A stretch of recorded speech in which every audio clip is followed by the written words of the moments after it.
finishes off in style. A magnificent strike into the crowd. வணக்கம் நண்பர்களே, welcome to my channel cocktail furious. India versus England 4th test match டே 3 நடந்து முடிஞ்சிருச்சு. Super டே தான் சொல்ல முடியும். And இந்தியாவோட தரமான கம்பேக் டே தான் சொல்ல முடியும். அவுட் ஆஃப் நோவேர் ஆக்சுவலா வந்துட்டாங்க இந்தியா சீரியஸா. நம்ம இன்னைக்கு காலையில் ஏஞ்சிக்கும் போது என்ன நினைச்சோம்னா, ஐயோ இந்தியா எவ்வளவு சீக்கிரம் ஆல் அவுட் ஆவாங்கன்னு தெரியலையே, இங்கிலாந்து லீடு பெருசா எடுத்துருவாங்க, 4th இன்னிங்ஸ் இந்தியா ஆடணும், போச்சா மும்ரா அவனை சேர்த்துருக்கலாம்ல, எல்லாம் போச்சா, இப்போ 2-2 கொடுத்துட்டா இவங்க என்ன பண்ணுவாங்க தரம்சாலா டெஸ்ட்ல அப்படின்ற மாதிரி நிறைய விஷயங்கள் மைண்ட்ல போயிட்டே இருந்துச்சு. பட் எல்லாமே நல்லதா வந்து அமைஞ்சிருச்சுன்னு தான் சொல்ல முடியும் டே 3 முடிவுல. So fantastic effort. நிறைய விஷயங்கள் பத்தி பேசலாம். ஸோ இங்கிலாந்து வந்து பாத்தீங்கன்னா 192 டார்கெட் செட் பண்ணியிருக்காங்க. இந்தியா ஆல்ரெடி 40 ரன்ஸ் அடிச்சிட்டாங்க. அண்ட் ரோஹித்தோட அந்த ஆன் டிரைவ்ஸ் எல்லாம் பார்க்கும்போது அப்படியே தட்டில் வெரைட்டியா ஸ்வீட் கொடுத்து இந்தாங்கோ அப்படின்ற மாதிரி டாம் ஹார்ட்லி வந்து அந்த நியூ பால்ல ஃபுல் டாஸா போட்டு கொடுத்துட்டு இருந்தாரு. ரொம்ப தேங்க்ஸ் கோ அப்படின்ற மாதிரி இருந்தது. அந்த பக்கம் ஜோ ரூட் வேற. ஸோ நியூ பால்ல நம்ம என்ன நினைச்சிருந்தோம்னா, ஐயோ ஆண்டர்சனோ ராபின்சனோ வந்து லைட்டா அப்படி இப்படி கொஞ்சம் ஸ்விங் பண்ணுவாங்க, ஒரு பக்கம் ஷோயப் பஷீர் வருவாரு, எப்படியாவது இந்தியா அது சர்வைவ் ஆயிடும் அப்படின்னு நம்ம நினைக்கிறதுக்குள்ள இந்த டெஸ்ட் சீரீஸ்லேயே பென் ஸ்டோக்ஸோட கேப்டன்ஷிப் பத்தி நம்ம பயங்கர பெருமையா பேசிட்டு இருந்தோம். பட் இந்த ஸ்பெசிஃபிக்கலி இந்தியா அந்த 40 ஃபார் நோலாஸ் அந்த ஒரு 7 ஓவர்ஸ்ல இருக்கு பாத்தீங்களா, அதுல பண்ண கேப்டன்ஷிப் வந்து பாத்தீங்கன்னா பென் ஸ்டோக்ஸ் ரொம்பவே வியர்டா இருந்துச்சு. என்னப்பா பண்ற, நியூ பால போய் ஜோ ரூட்டுக்கும் அந்த பக்கம் ஹார்ட்லிக்கும் குத்துன்னு இருக்க, நம்மளால ஈஸியா ஆடி முடிச்சிட்டாங்க. ஆக்சுவலா ஒன்னு ஓகே, எனக்கு வந்து ஜோ ரூட்டை ட்ரை பண்ணது ஓகேங்க, புரியுது. லெஃப்ட் ஹேண்டர் இந்த பிச் வந்து ஒரு மாதிரி அடிச்சு போட்டா திடீர்னு லோ கேப்டாது, அதனால வந்து கொடுக்குறாருன்றது ஓகே, நான் அக்செப்ட் பண்ணிக்கிறேன். பட் ஹார்ட்லி ஒரு தூக்கி ஃபுல் டாஸா போட்டுக்கிறார் 2 ஓவரா. சரி, அவரை நிறுத்தலாம்ல, அவரையும் கண்டினியூ பண்ணிட்டு இருக்காரு, ரூட்டையும் கண்டினியூ பண்ணிட்டு இருக்காரு. அண்ட் ஒரே ஒரு ஓவர் தான் பஷீர் கொடுத்தாரு.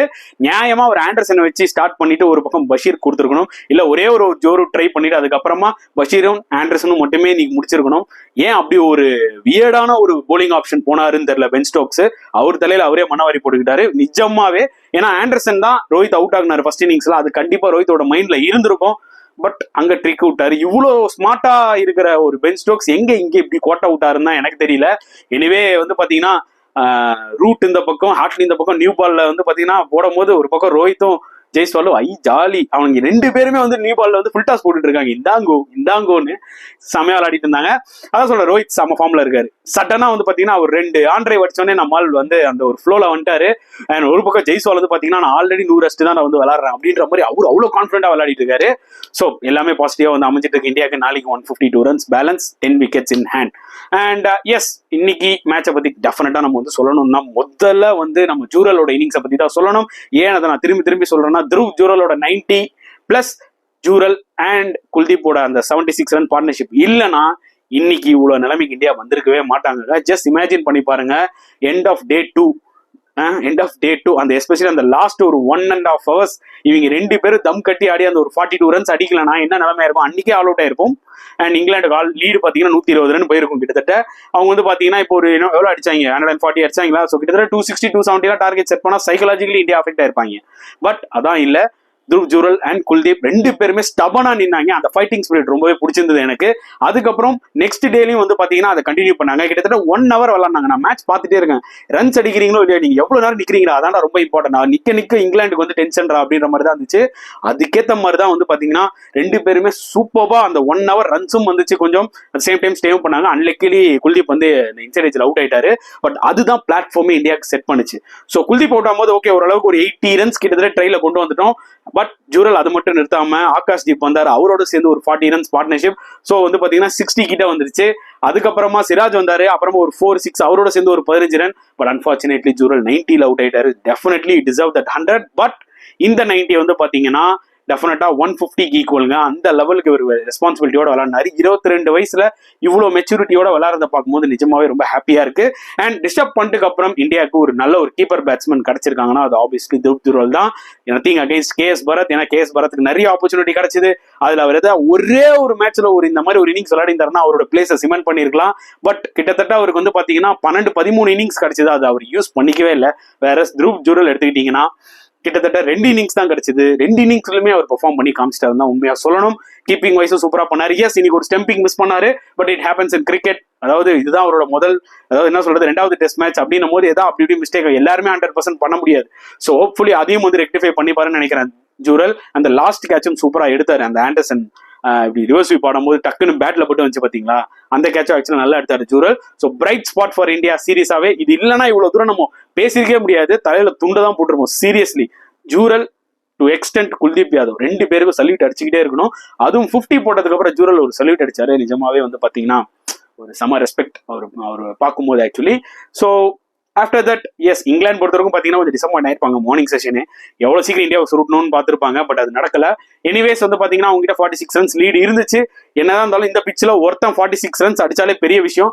அதனால அந்த 46 இருந்தாலும் அந்த ஒரு அட்வான்டேஜோட தான் இங்கிலாந்து ஆக்சுவலாக பேட்டிங் ஸ்டார்ட் பண்ணாங்க. But Ashwin had some other ஐடியாஸ்ன்ற மாதிரி அஸ்வின் இஸ் பேக். எஸ், அஸ்வினை பற்றி நம்ம ரொம்ப கிரிட்டிக்கலாக இருந்தோம். என்னோட வீடியோவில் நானும் பேசியிருந்தேன். அது வந்து ஃபேக்ட். ஸோ சில டைம்ல ஃபேக்ட் சொல்லி தான் ஆகணும். நம்ம ஒன்றும் அஸ்வின் இதுக்கப்புறம் வந்து பெருசா விளையாடவும் மாட்டாரு, அவ்வளவுதாங்க ரிட்டையர் ஆயிட்டு போன்னு சொல்ல வரல. இந்த மேட்ச்ல என்ன நடந்துச்சோ அதை தான் நம்ம வந்து ரிவ்யூ பண்ணோம். அதாவது ஃபர்ஸ்ட் இன்னிங்ஸ்ல நீங்க பஷீர் அஸ்வினை கம்பேர் பண்ணீங்கன்னா லைன் அண்ட் லென்ஸா இருக்கட்டும், ஸ்பீடா இருக்கட்டும், எல்லாமே வந்து பாத்தீங்கன்னா பஷீர் பெட்டராகவே பண்ணாரு.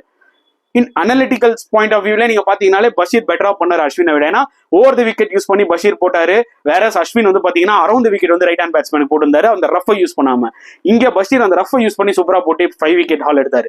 ஸோ இந்த செகண்ட் இன்னிங்ஸ்ல அஸ்வின் என்ன பண்ணாருன்னு பாத்தீங்கன்னா அரௌண்ட் தி விக்கெட்டும் யூஸ் பண்ணாரு, அட் த சேம் டைம் சில ரைட் ஹேண்ட் பேட்ஸ்மேன்ஸ்க்கு ஓவர் தி விக்கெட்டும் வந்து போட்டாரு. ஸோ அவரோட லைன் வந்து பாத்தீங்கன்னா பிளாட்டா அடிச்சுட்டு இருந்தாரு ஃபர்ஸ்ட் இன்னிங்ஸ்ல.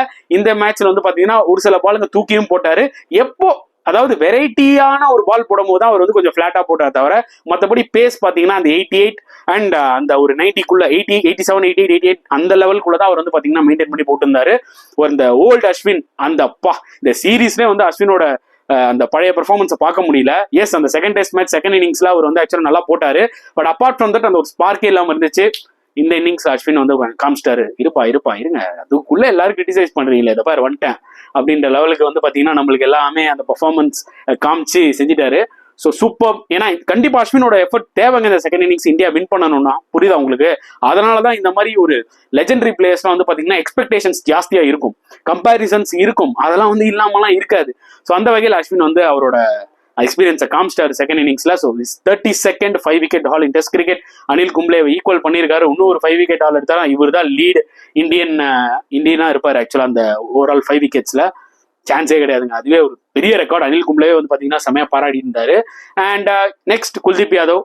அதாவது ஒரு ரிஸ்க் ஸ்பின்னர் எவ்வளவு ஒரு வேல்யூவான ஒரு போலர்ன்றதை வந்து பாத்தீங்கன்னா குல்தீப் யாதவ் காமிச்சிட்டாரு இந்த சீரீஸ்ல. ஸோ குல்தீப் யாதவுக்கு இந்த சீரீஸ்ல ஒரு கண்டினியூஸ் ஆப்பர்ச்சுனிட்டியும் கிடைச்சிருச்சு. ஆக்சுவலா அது ஒரு நல்ல விஷயம். It is an aggressive decision from India. இந்த ஒரு விஷயத்தை நான் கண்டிப்பா ராகுல் Dravid and is management, Rohit Sharma எல்லாருமே வந்து பாத்தீங்கன்னா பாராட்டுவேன். ஏன்னா அக்சர் பட்டேல் நம்மளுக்கு டெம்டிங்கா தான் இருக்கும், ஏன்னா ஒரு பேட்டிங்கும் விளையாடுவாரு. பட் குல்தீப் யாதவ் கிட்ட உங்களுக்கு வெரைட்டி இருக்கு. நீங்க அக்சர் விளையாண்டீங்கன்னா அக்சர் ஜடேஜா கிட்டத்தட்ட வெரி சிமிலர் போலர்ஸ், புரியுதா உங்களுக்கு? வேற குல்தீப் யாதவ் வந்து பாத்தீங்கன்னா அந்த வெரைட்டி இருக்கு, சைனா மேன், சம்டைம்ஸ் அந்த ஒரு மிஸ்ட்ரி இருக்கு, எந்த பக்கம் பால் டர்ன் ஆகும் தெரியாது. மெயினா லோவர் ஆர்டர்ஸ் வந்து பாத்தீங்கன்னா டெஃபினட்டா குல்தீப்பை திணறுவாங்க. இந்த மாதிரி ஒரு பிச் அமைஞ்சதுன்னு வச்சுக்கோங்களேன், இன்னுமே குல்தீப் யாதவ் டெட்லி ஆயிடுவாரு. அதை தான் எக்ஸாக்ட்லி காமிச்சாரு. ஸோ அஸ்வின் ஒரு பக்கம் 5 விக்கெட்னா, இந்த பக்கம் குல்தீப் யாதவ் வேற லெவலில் போட்டு 4 விக்கெட்ஸ். ஜடேஜாவும் அவரோட பார்ட்டை பிளே பண்ணாரு, அவரும் 1 விக்கெட் எடுத்தாரு. ஃபாஸ்ட் பவுலர்ஸ்க்கு பெருசா வேலையே கிடையாது. சிராஜ் ஏதோ ஒரு 3 ஓவர் போட்டாரு, கொஞ்சம் ரன்ஸ் போயிட்டு இருந்தது. ரோஹித் பார்த்தாரு, விடு நம்ம ஸ்பின் வச்சே முடிச்சிடலாம்னு சொல்லிட்டு முடிச்சிட்டாரு. அண்ட் இங்கிலாந்தோட பேட்டிங் பெர்ஃபார்மன்ஸை பத்தி பேசணும்னா ரொம்ப புவரான பேட்டிங் பெர்ஃபார்மன்ஸ்ங்க. நீங்க வேணா எடுத்து பாருங்களேன். அதாவது ஃபர்ஸ்ட் டெஸ்ட் மேட்ச்ல ஹைதராபாத்ல அவங்க வின் பண்ண காரணம் அந்த செகண்ட் இன்னிங்ஸ்ல ஓலி போப்போட அந்த 196 தான். அந்த 196 எடுத்துட்டீங்கன்னா பெருசா எதுவும் இருக்காது, ஓகேவா? So apart from that Hyderabad test, நீங்க வைசாக் டெஸ்ட் எடுத்துக்கோங்க, செகண்ட் இன்னிங்ஸ் 50 ஓவர் கிட்டத்தட்ட ஆடி இருப்பாங்க. ராஜ்கோட் எடுத்துக்கோங்க, 50 ஓவருக்குள்ளேயே சுருண்டுட்டாங்க. இந்த மேட்ச் எடுத்துக்கோங்க, கிட்டத்தட்ட 50 ஓவர் அந்த லெவல்ல தான் விளையாடி இருக்காங்க. ஸோ இங்கிலாந்து வந்து பாத்தீங்கன்னா இந்த பேஸ் பால்னு சொல்லலாமா, இல்ல இந்த கரண்ட் ஜென்ரேஷன் ஆஃப் இங்கிலாந்துன்னு சொல்லாமா, ஃபர்ஸ்ட் இன்னிங்ஸை கம்பேர் பண்றதை விட செகண்ட் இன்னிங்ஸ் அவங்க 50-60 ஓவருக்கு மேல தாண்ட மாட்டேங்கிறாங்கன்றதா உண்மையான ஒரு விஷயம். அங்கதான் அவங்க சப்கான்டினென்ட்ல மாட்டுவாங்க. இதுவே அவங்க ஹோம் கண்டிஷன்ஸ்ல எப்படின்னா விளையாடலாம், மற்ற கண்டிஷன் எப்படின்னா விளையாடலாம். சப்கான்டினென்ட்ல செகண்ட் இன்னிங்ஸ்ல ஏதாவது ஒரு பேட்ஸ்மேன் நின்று விளையாடியே ஆகணும். அண்ட் ஜோ ரூட்டோட வந்து பாத்தீங்கன்னா ஆல்ரெடி ஃபர்ஸ்ட் இன்னிங்ஸ் 100 அடிச்சாரு இந்த டெஸ்ட் மேட்ச். இந்த இன்னிங்ஸ்ல அவர் மேல எக்ஸ்பெக்டேஷன் அதிகமா இருந்தது. பட் அஸ்வின் அவர் LPW தூக்கிட்டாரு. பட் நான் என்னோட ஷார்ட்ஸ்ல சொன்ன மாதிரி வந்து பாத்தீங்கன்னா ஏன் இவங்க வந்து ஜோ ரூட்டும் ஸ்டோக்ஸும் வந்து பாத்தீங்கன்னா அவுட் ஆனாலே அழுகுறாங்கன்னு தெரியல. கிராலி கூட, அதாவது அவங்க போல்ட் ஆனாலும் சரி, அது லோ கேப்ட் ஆன மாதிரி ரியாக்ட் பண்றாங்க. அண்ட் பென் ஸ்டோக்ஸ் அது ஒரு பால் லோ கேப்ட் ஆச்சு, ஓகே. ரெண்டாவது இன்னிங்ஸ் வந்து பாத்தீங்கன்னா உங்களுக்கு தெரியும் நல்லா இந்த பிச்சு வந்து லோ கேப்ட் ஆகுது, அப்பப்போ கிராக்ல அடிச்சது. நான் ஃப்ரண்ட்ல ஆட வேண்டிய பால பேக் ஃபுட்ல ஆடிட்டு அப்படியே ஆகும்னா என்ன அர்த்தம்? அதே மாதிரி ஜோ ரூட் LPW ஆனாலே வந்து அவுட் இல்லாத மாதிரி லைன்ல குத்தி லைன்ல போய் அடிக்குது. டெக்னாலஜி தப்புன்னு அங்க உட்காந்து சொல்லிட்டு இருப்பியாப்பா? அதாவது சின்ன பசங்களுக்குலாம் இவங்க தான் எக்ஸாம்பிள்ஸ். நம்ம வந்து அவங்களை கிரிட்டிசைஸ் பண்ண வர நம்மளுக்கு அது தகுதியும் கிடையாது. அவங்களாம் ஒரு லெஜெண்ட்ஸ். பென் ஸ்டோக்ஸ்லாம் வந்து பாத்தீங்கன்னா ஒரு வேர்ல்ட் கப் வின்னரு. ஜோ ரூட்லாம் வந்து பாத்தீங்கன்னா அதான் ஜோ ரூட்டும் ஒரு வேர்ல்ட் கப் வின்னர் தான். ஜோ ரூட் ஒரு லெஜெண்டரி பேட்ஸ்மேன், டெஸ்ட் பேட்ஸ்மேன். அப்படின்னும் போது அவங்கள பத்தி யாரும் இங்க ட்ரோலோ இல்ல குறையோ சொல்லல. பட் அவங்கள பார்த்து தான் யங்ஸ்டர்ஸ் கத்துக்கிறாங்க. அவுட் ஆனா போயிட்டே இருக்கணும். ஏதோ தப்பான டிசிஷன் நிக்கே இல்ல அவுட் குடுத்துறாங்கன்னா பரவாயில்ல, அம்பேஸ் காலுனாலும் அழுகுறாங்க, ஸ்டெம்ப்ல கரெக்டா லைன்ல 10 ஸ்டெம்ப்ல போய் பட்டாலும் அப்பவும் அழுகுறாங்க. அது வந்து பாத்தீங்கன்னா இட்ஸ் பேட் எக்ஸாம்பிள் செட் பண்றாங்க. நான் சொல்றது உண்மைதான், வேணா நீங்க ஹைலைட்ஸ்ல எடுத்து பாருங்க. Joe Root and Ben Stokes out ஆகும் போதெல்லாம் பாருங்க, பென் ஸ்டோக்ஸ் கூட பும்ரா பால்ல அந்த ஃபர்ஸ்ட் 1-2 டெஸ்ட் மேட்ச்ல வந்து போல்டா வரல, எல்லாமே லோ கேப்ட் ஆன மாதிரி பயங்கரமா ரியாக்ட் பண்ணுவாரு. ஆனா அது லோ கேப்ட் கிடையாது, இவரு மிஸ்ஜட்மெண்ட். புரியுதா உங்களுக்கு? பால் நல்லா பால், இவரு மிஸ்ஜட்மெண்ட். ஏன் அப்படி ஓவர் ரியாக்ட் பண்றாங்கன்றதான் தெரியல. அதை கொஞ்சம் கம்மி பண்ணிக்கலாம் இந்த இங்கிலாந்து டீம். எனக்கு தெரிஞ்சு அண்டர் பென் ஸ்டோக்ஸ் பயங்கர ஆட்டிடியூட், ஒரு ஆட்டிடியூட்னா தப்பா சொல்ல வரல, ஒரு ஃபியர்சம் ஆட்டிடியூட்ல விளாடுறாங்க. பட் சம்டைம்ஸ் வந்து அவங்க ரியாக்ஷன்ஸ்லயும் பாத்தீங்கன்னா கொஞ்சம் ஓவர் ரியாக்ஷன்ஸ் கொஞ்சம் அதிகமா இருக்கு. அதை கொஞ்சம் அவங்க கண்ட்ரோல் பண்ணிக்கலாம், to be very honest. So டெஃபினட்டா ஜோ ரூட் அவுட் ஆகும் போதே இந்தியாவுக்கு அந்த ஹோப் வந்துருச்சு. ஓகே, அடுத்த பேட்ஸ்மேனா சூட்டிடலான்னு. ஜானி பேர்ஸ்டோ ஆக்சுவலா இந்த டெஸ்ட் மேட்ச் கம்பேரிட்டிவ்லி நல்லா விளாண்டார். ஃபர்ஸ்ட் இன்னிங்ஸ் 38 ரன்ஸ், இந்த இன்னிங்ஸ் ஒரு 30 ரன்ஸ். பட் டீ பிரேக் முடிஞ்சோடனே ஃபர்ஸ்ட் பாலே வந்து பாத்தீங்கன்னா அவ்வளவு நேரம் செட் ஆன பேர்ஸ்டோ என்னவோ பிளாட் ட்ராக்ல விளாடுற மாதிரி ஓப்பன் பேஸ் பண்ணி கையில ஷார்ட் கவர்ஸ்ல குடுத்துட்டு போயிட்டாரு. ஸோ அதுவும் ஒரு மிகப்பெரிய டிசப்பாயின்மெண்ட் இங்கிலாந்துக்கு. ஏன்னா இந்த பிச்சை பொறுத்த வரைக்கும் பாத்தீங்கன்னா இது ரேங்க் டர்னரே கிடையாதுங்க. அதாவது நீங்க செட்டில் ஆனீங்கன்னு வச்சுக்கோங்களேன், இந்த பிச்சர் ஒரு பார்ட்னர்ஷிப் வந்து கிரியேட் பண்ணீங்கன்னா இந்த பிச்சில் அப்படியே ஸ்லோவா ஆடிட்டே போகலாம். முதல்ல போய் நீங்க உங்க டிஃபென்ஸ் ஸ்ட்ராங்கா இருந்தா போதும். அதுதான் ஜூரலும் பண்ணாரு, ஃபர்ஸ்ட் இன்னிங்ஸ்ல ரூட்டும் பண்ணாரு. எவ்வளவுக்கு எவ்வளவு நீங்க வந்து ஸ்டே பண்ணி விளையாடுறீங்களோ அவ்வளோக்கு எவ்வளவு இந்த பிச்சில் நீங்க செட் ஆகலாம். அதுக்கப்புறம் உங்களுக்கு தானா ரன்ஸ் வரும். வேற நீங்க வந்து ரொம்ப நிறைய ஷாட்ஸ் ட்ரை பண்றதோ இல்ல அக்ராஸ் த பேட் ஆடினீங்களோ இந்த பிச்சில் மாட்டிப்பீங்க. ஏதாவது ஒரு பால் கிராக்ல குத்தி லோ கேப்ட் ஆயிடும். ஆனா பேட்டிங்கா ஆட முடியாதுரா அப்படின்ற மாதிரி பிச்சு இது கிடையாது. அதே மாதிரி பிளாட்டஸ்ட் ட்ராக்னு நம்ம சொல்ல முடியாது. பேட்ஸ்மேன் கொஞ்சம் அவங்களோட மைண்ட் அப்ளை பண்ணி விளையாண்டாங்கன்னா டெஃபினட்டா இந்த பிச்சில் வந்து நீங்க வந்து ஓரளவுக்கு சுமாரா ரன்ஸ் அடிக்கலாம். அந்த அளவுக்கு ஒரு கேவலமான பிச்சு கிடையாது, ஆனா கொஞ்சம் டஃப்பான பிச். புரியுதா உங்களுக்கு? பேட்ஸ்மேன் அவங்களோட ஸ்கில்ல காமிக்கணும். ஸ்கில்ல காமிக்காம அவுட் ஆகிட்டு பிச்சை குறை சொல்லிட்டு போறதுல தப்பே இல்லை. அந்த மாதிரி தான் அது ஒரு பிச்சு. எஸ்பெஷலி இப்போ நாளைக்கு இந்தியா விளையாடும் போது, எஸ்பெஷலி ராஞ்சி வந்து பாத்தீங்கன்னா ஈஸ்டர்ன் சைட்ல இருக்கு. ஸோ அந்த பனி அந்த குளிருக்கு வந்து பாத்தீங்கன்னா பிச்சு வந்து காலையில ஹெல்டப் ஆகும். ஸோ அதனால பெருசா அந்த கிராக்ல வந்து குத்துனா பவுன்ஸ் ஆகுறது, ஒரு மாதிரி அன்இவன் பவுன்ஸும் ஆகாது. மஸ்ட் செஷன் மட்டும் பேட்டிங்க்கு நல்லா இருக்கும். அதுதான் இந்தியாவுக்கு ஆக்சுவலா இன்னைக்கு இருந்துச்சு. அதை சூப்பரா யூஸ் பண்ணாங்க ஜூரலும் குல்தீப்பும். அண்ட் நாளைக்கும் வந்து பாத்தீங்கன்னா இந்தியாவுக்கு அது வந்து அதே தான் அமைய போகுது. ஆல்ரெடி இந்தியா வந்து 44 no loss. ஸோ நாளைக்கு ஃபர்ஸ்ட் செஷன்ல 1 or 2 விக்கெட்ஸ் விடாம இந்தியா விளையாட்டாலே எனக்கு தெரிஞ்சு வந்து பாத்தீங்கன்னா ஈஸியா வின் பண்ணிடலாம். பட் டெஸ்ட் கிரிக்கெட்ல என்ன வேணாலும் நடக்கும். திருப்பியும் நான் சொல்றேன், நம்ம வந்து ஓவர் கான்பிடென்டா எஸ் இந்தியா கண்டிப்பா வின் பண்ணதான் அதிக வாய்ப்புகள் இருக்கு, அதுல பேச்சே கிடையாது. அன்லஸ் இங்கிலாந்து வந்து ஒரு ஜேம்ஸ் ஆண்டர்சனோ இல்ல ஒரு திருப்பி ஒரு ஷோயப் பஷீரோ வந்து பாத்தீங்கன்னா ஏதாவது ஒரு மேஜிக் பண்றாங்களான்றதான் வந்து நம்ம பொறுத்து வந்து பார்க்கணும். So still fingers crossed. இந்தியாவுக்கு தான் வந்து பாத்தீங்கன்னா 80-85% சான்ஸ் இருக்கு வின் பண்ண. இங்கிலாந்துக்கு அந்த ஒரு ஸ்லைட் அவுட் சைட் சான்ஸ். எதுக்கு சொல்றோம்னா டெஸ்ட் கிரிக்கெட்ல இதெல்லாம் நடந்திருக்கு. புரியுதா உங்களுக்கு? அது இந்த டெஸ்ட் மேட்ச்ல இன்னைக்கு இங்கிலாந்து டேடா, நாளைக்கு இந்தியா காலிடா முடிஞ்சு போச்சுரா, போடுறா துண்டா தலையில அப்படின்னும் போது இந்தியா டே ஆயிடுது. இந்தியா டேடா அப்படின்னு நம்ம ஓவர் கான்ஃபிடன்ஸ் நாளைக்கு இங்கிலாந்து வந்து அவங்களோட திறமையை காமிச்சிருவாங்க. அதனால நம்ம வந்து பாத்தீங்கன்னா வெயிட் பண்ணுவோம். நாளைக்கு இந்தியா வின் பண்ணட்டும், அதுக்கப்புறம் நம்ம என்ன பண்ணலான்றத பாத்துக்கலாம் இங்கிலாண்ட. ஸோ இப்போதைக்கு வந்து பாத்தீங்கன்னா இதுதான் என்னோட என்டையர் ரிவ்யூ. ஸோ ஓவராலா எல்லாமே கவர் பண்ணிட்டேன்னு நினைக்கிறேன். ஸோ உங்களோட கருத்துக்களை தாராளமா கமெண்ட் செக்ஷன்ல போடுங்க. இந்த வீடியோ பிடிச்சிருந்தா லைக் பண்ணுங்க, ஷேர் பண்ணுங்க, முடிஞ்சா சப்ஸ்கிரைப் பண்ணுங்க. ஸோ நெக்ஸ்ட் வீடியோல பார்க்கலாம் ஃப்ரெண்ட்ஸ். அன்டில் தென் பாய்.